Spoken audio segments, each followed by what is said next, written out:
Hello, and I wanted to share this nice game that I just played together with chustgame, and we actually caught Murek in a really funny trap. Yeah, so this is well-known theory, I would say. And here I had this idea to sack a pawn. I just glanced at it and thought it was interesting, and somehow they went wrong immediately. Yeah, so I think that yellow made a huge mistake by trading bishops. I met this.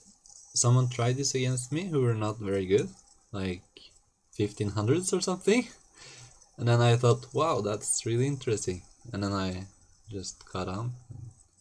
I think this is the first time someone plays it in a high level game, or at least decent level. Yeah, and I think yellow should block with I12, because then there's no check from my side.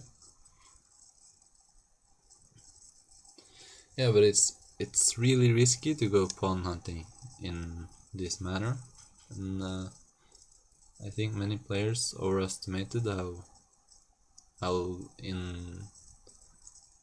unimportant this pawn really is, because it's the queen side b pawn after all. You know, it's like going after a poison pawn in regular chess. And this one somehow feels even more greedy, because we are two players, so any time loss can spell disaster. And here I played the check. I'm not totally sure it's the best move, but somehow it felt right. I also thought about queen l8, but maybe red can play bishop g3 or something. Yeah, so I just checked. Yeah, and this is not really that good. I think it's losing on the spot, taking this pawn. Yeah, or maybe not. Wait, I should correct myself. Yeah, so yellow blocks, normal. Now knight development, and now there's a huge threat with knight k4 and rook a5. So red really has to retreat to queen, or move the king. I mean, king g1 is maybe called for here, because I'm threatening check. Yeah, but and this is now it's just lost. I don't know what, because the red queen is trapped.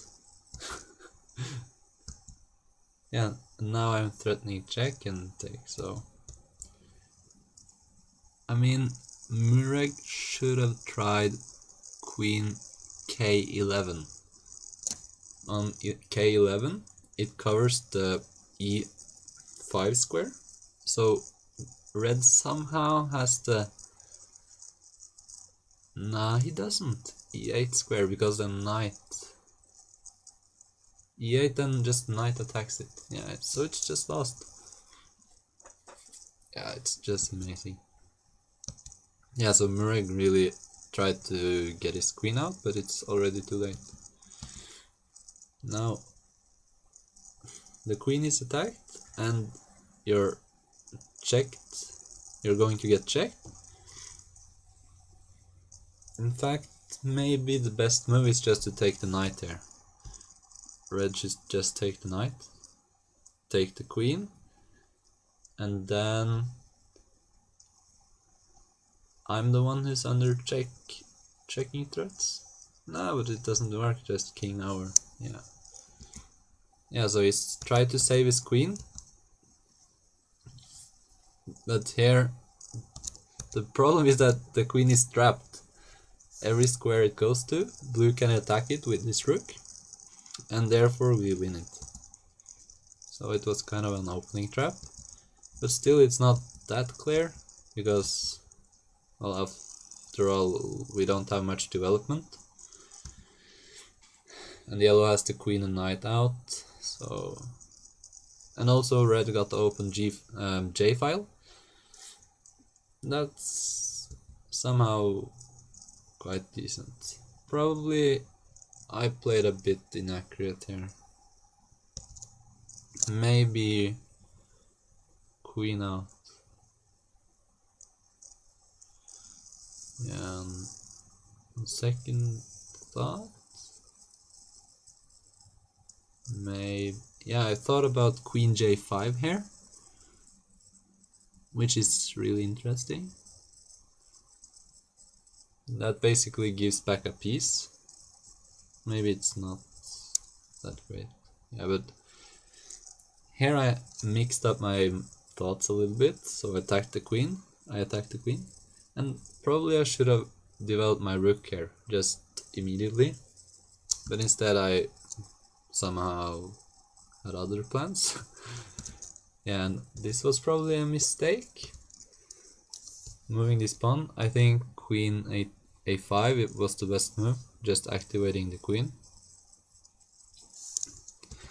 In the game, this has a threat, but it's easily covered. So I think this was somewhat... I think we should have moved the queen here, because this is really solid around the blue king.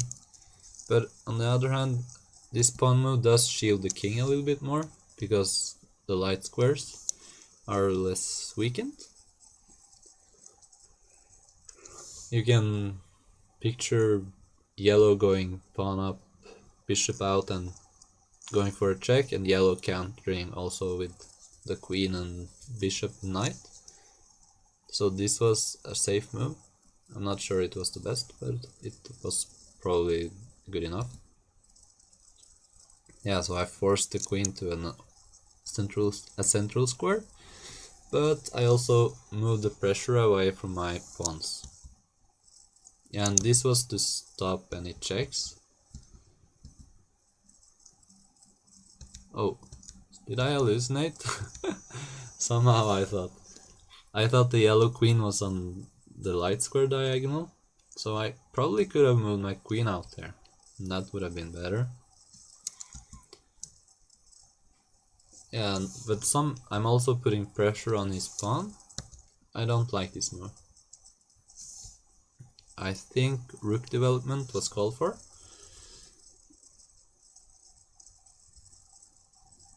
Just going all right for the kill. Yeah, it's not bad. I'm also securing some space on the queen side, so it's very stable. This knight on n10 covers everything. And I'm not sure about this pawn grab. I think red should just develop here. E3, knight out, bishop out, castle, rook up, and the game is very much unclear still, even though we're up a queen. Yeah, I think this was a mistake. Just loses time. But even here, yeah. And now I have to cover the pawn on k10. This was fine. And probably here, red made a mistake. Or not. Perhaps the mistake was this move, because he should cover his king. No, it was okay. But it's really sad to put your rook on this square.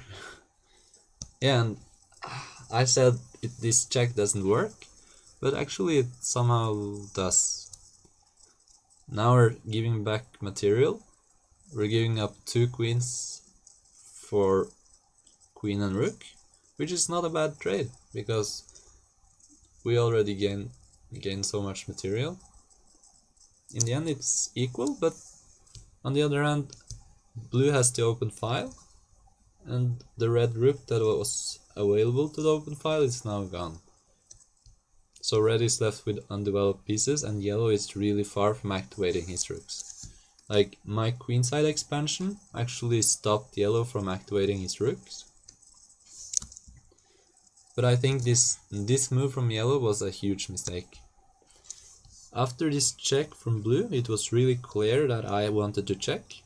So I think yellow should move the d pawn twice or the e pawn once and start attacking blue.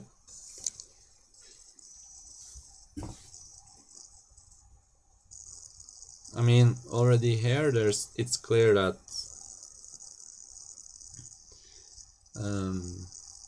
our intentions are clear, and this pawn move was a waste of time. I was never going to take the j pawn anyways. Yeah, and here now we're about equal in material, so this is still very much for grabs. I think I have exactly the same material as yellow, and blue has exactly the same material as red, so indeed we are equal here.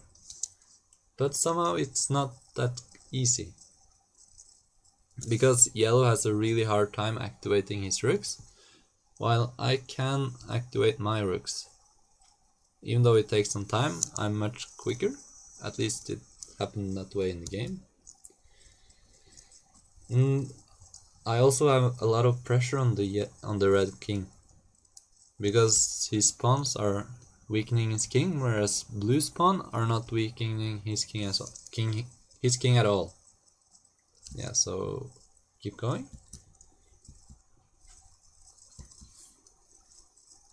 Just development. Yeah, I think here red made a mistake. He should have developed his bishop. Instead, he allowed me to force an awkward response. Take. But really, I think this was the losing mistake. I4. Yeah, this just loses a knight. Or yeah, it's just no, it loses a rook. Yeah, it's hard to play here. But this is probably the last move we should have played. Just bishop out, develop, and hope for the best. Because then knight in between, then he can actually take it.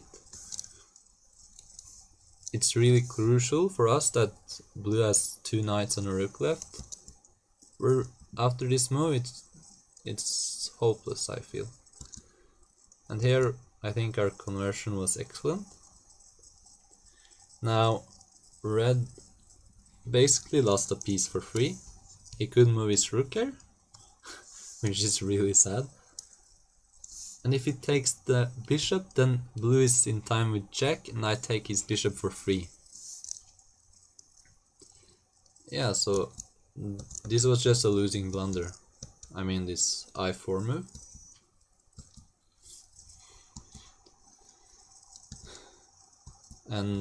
But it's still a conversion, because somehow it was just an exchange, I think. Yeah, because he grabbed my bishop, so somehow I weakened my pieces a bit and my king. Okay, but now we can count the material, and blue is the rook up on red. Yeah, but he's still getting under an attack. And probably here it was hard to save this knight. I mean, maybe this was ill-advised. Maybe not, because the rook in the corner is loose. So if red gets time to attack it... Oh wait, let's see this again. Aha, here was a mistake. Yeah, he should have gone to I3, attacking the rook.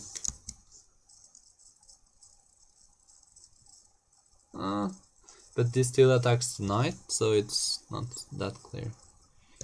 But the knight is almost trapped. Is that really true? I mean, it feels like it's trapped. Because if you move, yellow trades and yellow trades and red attacks blue's rook, and we can't afford to lose this rook. I mean, at least not for now. Yeah, this was forced. Now I'm on the hunt of developing my pieces, and since blue attacked red's bishop, he really has to move it, because if he doesn't, red is just running out of material. And if one player runs out of material, it's just game over, because 2 versus 1, even though we are down material by counting, it will still be winning. Yeah, so this was almost forced. I mean, maybe it wasn't. He could have gone to I1 trying to prevent my development, but I can just push the pawn again. So maybe he should have tried trapping my bishop. Well, that was what he did, but he didn't try to trap it. Yeah, but it's impossible to trap it with a knight there, yeah? Yeah, it is actually. Okay, I guess it was fine.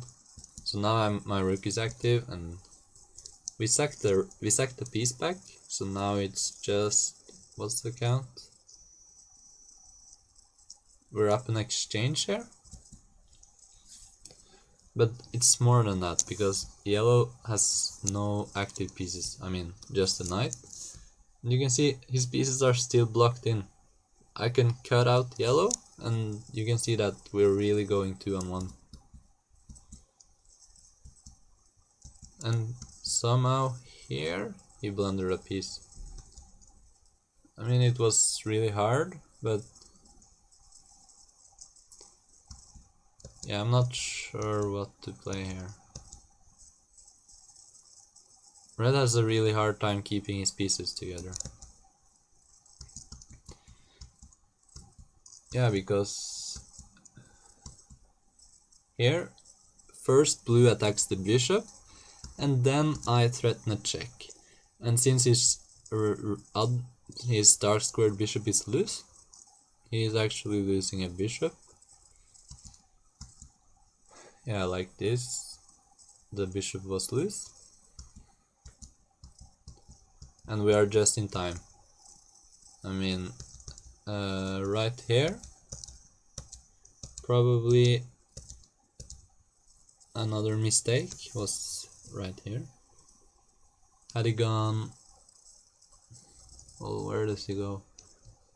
Yeah, probably bishop a6 was better.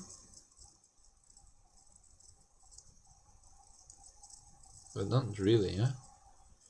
Yeah, just rook down and you win it anyways. Okay, yeah, I think it was lost here. But the conversion, here, crucially, I captured the bishop. And now, indeed, we gave up two rooks for the bishops, but it's out of material. So now it's just a technical conversion. And I'll skim through it a little bit faster. We just had to be careful that blue was not getting mated or something like that. Now we're just trading down. Trade off the active rook, and I'm activating my other rook. And the huge difference here is that blue has a knight left and red has none. Like, I could give yellow another bishop or something like that, it would still be lost. Because red really is out of the game, so we have 2 moves for every move yellow makes, and that's a world of difference. So this knight is worth so much. I mean, you would never trade it. And that's what we did.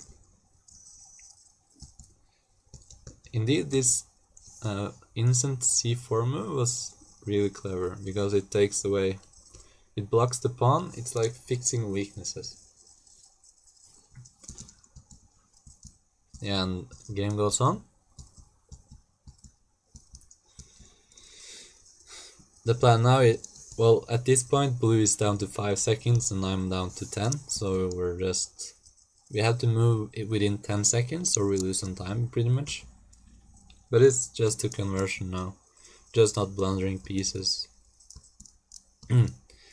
Yeah, and right here I made it even simpler, just chop off the knight.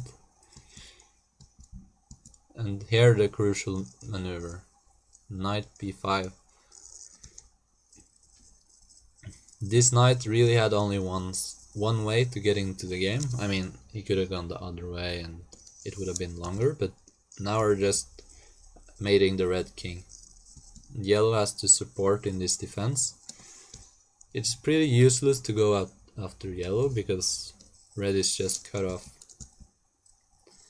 So my rook just means this. We're pretty much playing 2 knights versus knight and rook.